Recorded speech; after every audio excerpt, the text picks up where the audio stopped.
Ali from Little Hill Homestead. Today we are going to be making homemade dog food. One of the things we no longer buy is like wet dog food. We started doing this quite a few years ago when we had a senior dog, and then we've since got new puppies and we just kept making it. For us it's super frugal because we use typically scraps of meat from meat that we've kind of cleaned up, or like leftovers or meat that we find on discount, but it kind of just changes as we go based on what we can get. Today we have, this is just because it's literally like the cheapest thing we can find, we have chicken livers. So we have 1 pound of chicken livers going in. Just remember, this is for your puppy dogs and they love it. So as gross as it seems, we're just going with it. We also have 1 pound of beef liver. This comes usually frozen. You can get it at Walmart or the grocery store. I know it looks lovely, but man, do they love it. This costs us about $5 a week to feed 2 dogs. We do have littler dogs, but for us that was a lot cheaper than the wet food we were doing, which was costing us like $18 a week, so much cheaper. So we have our 2 pounds of meat. Like I said, you can do, I try to mix a higher fat meat and a lower fat meat. So you can do ground beef, ground turkey, ground chicken. If I can get chicken breasts, we actually have a meat grinder, and sometimes I'll just grind them ourselves. Like I said though too, sometimes if we buy like a bulk amount of chicken and we freeze it, because we buy things in bulk to save money, we freeze it and then we pull it out as we need it. But we usually clean up our meat beforehand. So say we buy a huge beef brisket and we grind it into ground beef, we'll save the fat and the meat that we aren't going to use for our consumption for the dogs. So we freeze them usually in 1 pound increments. Like I said, I usually do this about once a week. To that, we're going to add 1 sweet potato cut up. You can do pumpkin, you can do, we're going to do a combo today of 1 sweet potato and some frozen peas. We can do green beans, pumpkin. We've done, our dogs don't like green beans. One of them will actually leave them all over the house because she doesn't like them, so she'll pick through it. But you can kind of pick the vegetables that you think that they will like, and they will let you know what they do and do not like. Let me wash my hands real quick.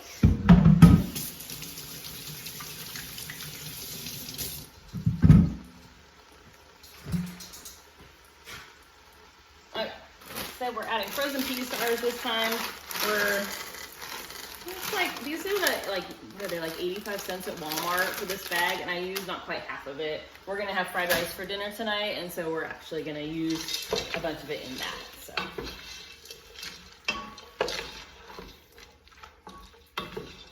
All right, so we're just gonna keep cooking this basically until the sweet potatoes are starting to get soft and your meat is cooked through. So, I will say though, I lost my sense of smell when I had COVID a couple years ago. It never came back. And so times like this, I think I'm kind of happy that it is gone, because there are times that my family tells me it smells. So sometimes if you're cooking outside, like we have a burner on our barbecue, sometimes you could cook it out there if the smell is really bad inside. But like I said, once a week, I usually try to do it when people aren't around or we're not getting close to dinner time. But it is what it is. It's just part of making our puppies happy, right?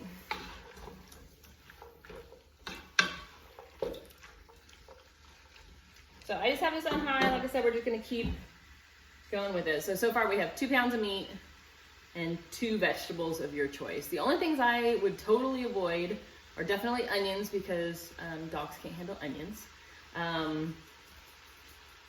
There's something else that they can't handle, but typically they'll let you know. Otherwise I use any leftovers we've got, especially during the summer. We pull stuff out of the garden that's getting near the end of its life, and we'll add it for them in here too. So our dogs love tomatoes, which I don't do a ton of, but like I said, green beans, peas, carrots definitely would be an option. Sweet potato, pumpkin. We got pumpkins really cheap last year and we canned a bunch of them, and then we used those through the year. It makes the consistency a little bit different, but it gives them that sweetness that they like. So okay, I'm just gonna keep cooking this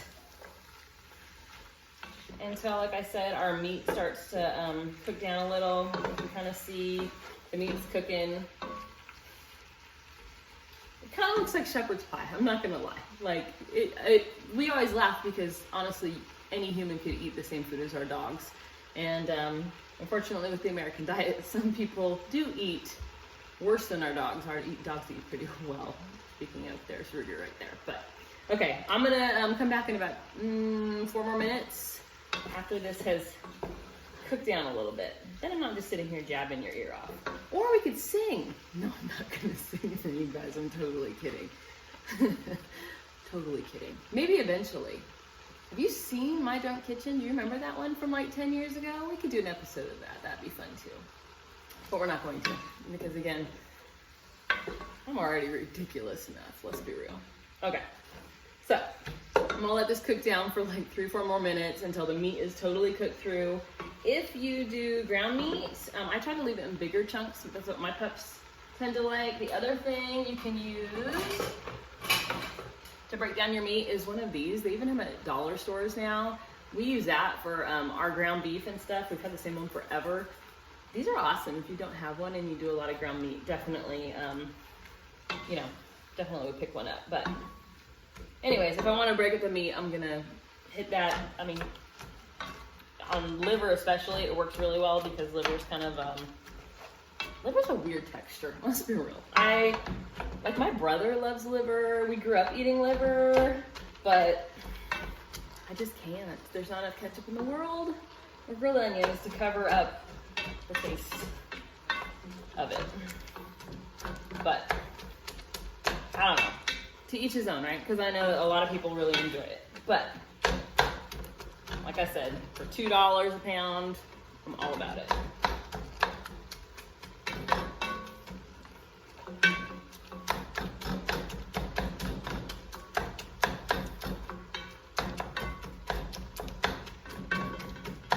I did say I was going to turn this off and come back, but let's be real.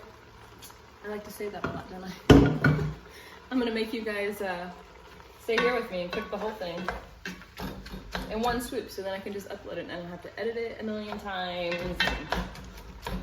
My husband won't be yelling in the background because he's at work right now.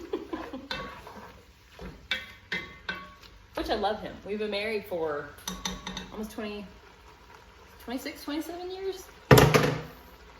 We met in high school. We've been together forever. All right. I think that is just about it. Let me see if I can hold it up for you guys. You can see the chunks of meat are pretty big. They're cooked through. The sweet potato has just, basically I cut them so small, they cook through pretty quickly. So still just the 2 pounds of meat and 2 vegetable options at this point. Now we're gonna add, I'm using just some quick oatmeal. You can also use rice, but like I said, we're having fried rice for dinner, so my rice cooker was already in use. You can use leftover rice too, it's a great one. I'm doing 2 cups of just quick oats right into it. I kind of give it a stir and I let the oats like absorb the liquids from the meat. And then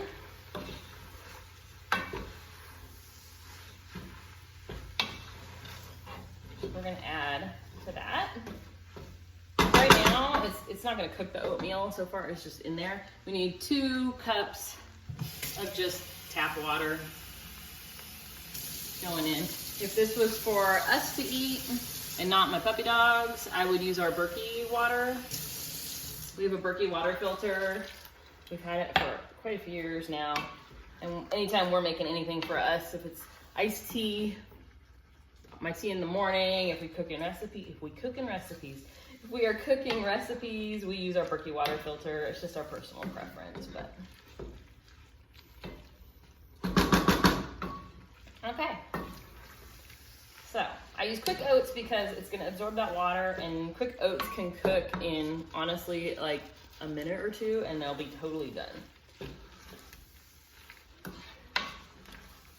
Now, other things you can add to this, when we had a senior dog, we added turmeric and it helped with his joints. And then when we first got our Jack Russell Terrier Ruger, he had really horrible stomach issues. Awful. And so we were adding ginger, just powdered ginger to it, and that would definitely help with gas issues. So again, I'm not a vet. This is just what we know. I mean, it works in humans, it works in puppy dogs. And it's not like we're giving them, any crazy high amounts.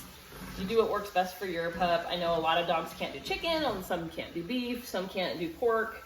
We'll sneak salmon skins in sometimes, but really it's, you know, you kind of know your dog's diet, what works. And like I said earlier, they're going to tell you if it doesn't. You can also ask your vet. We told ours when we first we have rescue dogs. When we first told them, you know, we make our own dog food and this is what we put in it, they were super impressed with the ingredients. And our dogs like it. So that's it. We're going to turn this off. I keep it in a Tupperware container in our refrigerator. Like I said, we have smaller dogs, so I give them 3/4 of a cup each night. And this lasts us about 6-7 days. Depends on, you know, kind of how much vegetable I bulk it up with, or sometimes I'll add like, you know, rice and oatmeal. It just depends on kind of what you end up adding to it. But that's what we do. They love it. Oh, I forgot the eggs. Ugh, I'm gonna add eggs. You need to add 6 to 7 just raw eggs. Let me go grab those really quick.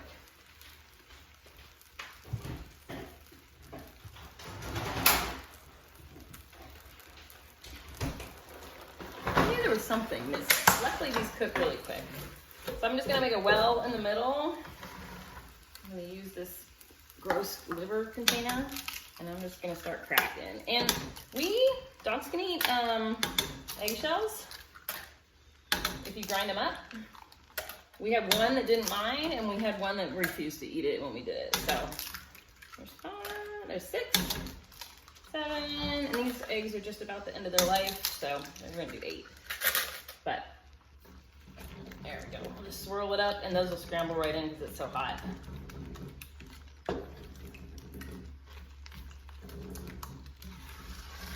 Alright, we're going to get those stirred in there so that they incorporate and just kind of cook in there really crisply.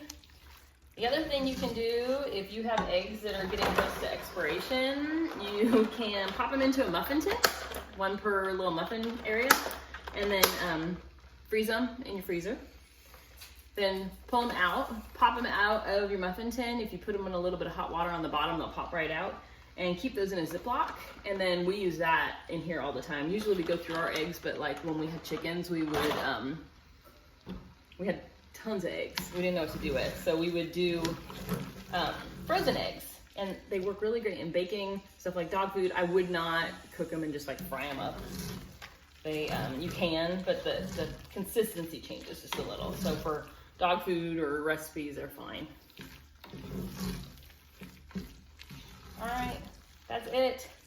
Let me hold it up so you can see our homemade Alpo dog food. Doesn't it look lovely?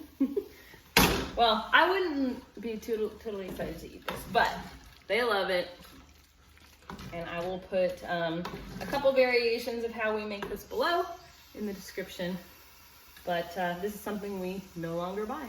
Our whole point of our homestead is to make as much as we possibly can from scratch and not buy any processed foods. And that includes for our puppy dogs. We do give them kibble though, once they're little. I'm not making that. I can, but I'm not going to. That's just ridiculous. Anyways, that was our homemade dog food. We will see you soon. Thank you so much for sticking around and watching us.